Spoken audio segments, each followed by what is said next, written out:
श्री साईबाबा संस्थान विश्वस्त व्यवस्था शिर्डी नाट्यरसिक मंच आणि शिर्डी ग्रामस्थांच्या संयुक्त विद्यमानं दरवर्षीप्रमाणे भव्य अशा श्री साई सच्चरित्र पारायण सोहळ्याचं मोठ्या उत्साहात आयोजन करण्यात आलं होतं। साई सच्चरित्र पारायण सोहळ्यामध्ये पंचक्रोशीतील पुरुषांसह महिलांनीही लक्षणीय हजेरी लावली होती। शुक्रवारी साई सच्चरित्र पारायणाचा शेवटचा दिवस असल्यानं श्री साई चरित्र ग्रंथाचे शिर्डी गावातून वाजत गाजत साई नामाच्या जयघोषात भव्य मिरवणूक काढण्यात आली। मिरवणुकीत श्री साईंच्या रथाला आकर्षक फुलांची सजावट करण्यात आली होती, तर मिरवणुकीत सहभाग घेतलेल्या महिलांनी श्री साई चरित्र ग्रंथ आणि डोक्यावर तुळशी वृंदावन घेऊन पायी साई नगरीला फेरा मारला। दक्षिणचे माजी खासदार सुजय विखे पाटलांनी देखील मिरवणुकीत सहभागी होत फुगडीवर ठेका धरलाय। शहरातील शाळा महाविद्यालयातील मुलामुलींनीही या मिरवणुकीत सहभाग घेत नृत्य सादर करत अनोखा संदेश नागरिकांना दिलाय। त्याचबरोबर या मिरवणुकीत भव्य देखावेही सादर करण्यात आले। साई सच्चरित्र मिरवणुकीत देखावे आणि बालगोपाळांचे नृत्य साई भक्तांसाठी आकर्षित ठरले। युवकांनी हे परत एकदा सिद्ध केलेलं आहे की साईबाबांची सेवा करण्यासाठी कुठलाही पक्ष लागत नाही, कुठलीही जात लागत नाही आणि म्हणून आज सर्व जातीच्या सर्व पक्षाच्या युवकांनी एकत्रित येऊन हा जो महाप्रसादाचं आयोजन या ठिकाणी केलेलं आहे, जवळपास 10,000 वडापावचं आयोजन या ठिकाणी आमच्या सगळ्या माता भगिनींसाठी करण्यात आलं। ही एक अतिशय ऐतिहासिक मिरवणूक अशी होते।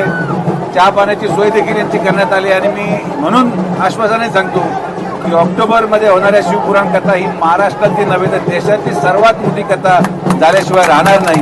हे आमच्या युवकांची ताकद त्या नियोजनामध्ये देखील आपल्याला पाहायला मिळेल आणि म्हणून आजचं हे जे काही संकल्पना शिर्डीच्या सर्व युवकांनी या ठिकाणी करून दाखवली त्याबद्दल मी माननीय नामदार राधाकृष्ण विखे पाटील साहेबांच्या वतीने सगळ्या युवकांचे मनापासून आभार व्यक्त करतो, त्यांचं अभिनंदन करतो। धन्यवाद।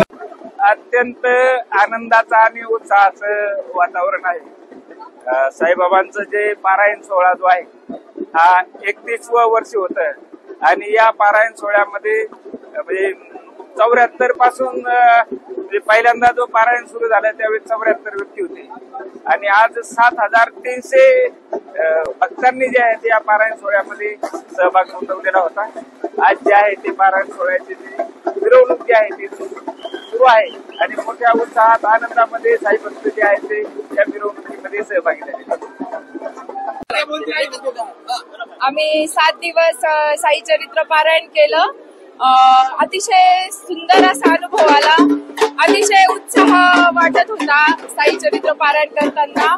सगळ्यांनी दरवर्षी येऊन नक्की साई चरित्र पारायण करावं आणि साई बाबांचा आशीर्वाद घ्यावा। खूप छान, मस्त आनंद वाटतो। हो मस्त, एकदम मस्त नियोजन पण छान केलं एकदम भारी। 5 वर्ष झाले, 5 आणि 28 वर्ष है और उनका साई सच्चरित्र यानी बाबा का रूप ही है। वो ग्रंथ में अमोल खजाना है सब। उसमें 36 अध्याय में विसावी ओवी है। उसमें जब भी बच्चों का प्रॉब्लम होता है तभी ये ओवी 108 बार सफेद कागज पे लाल शाही से लिखी है। पुत्र दुःखाच्या अवकळा पाहता थोर शिणलो साई समर्था, तरी अभय कर याची माता देऊनी व्यथा निवारावी। तो सभी प्रॉब्लम बच्चों का सॉल्व हो जाएगा।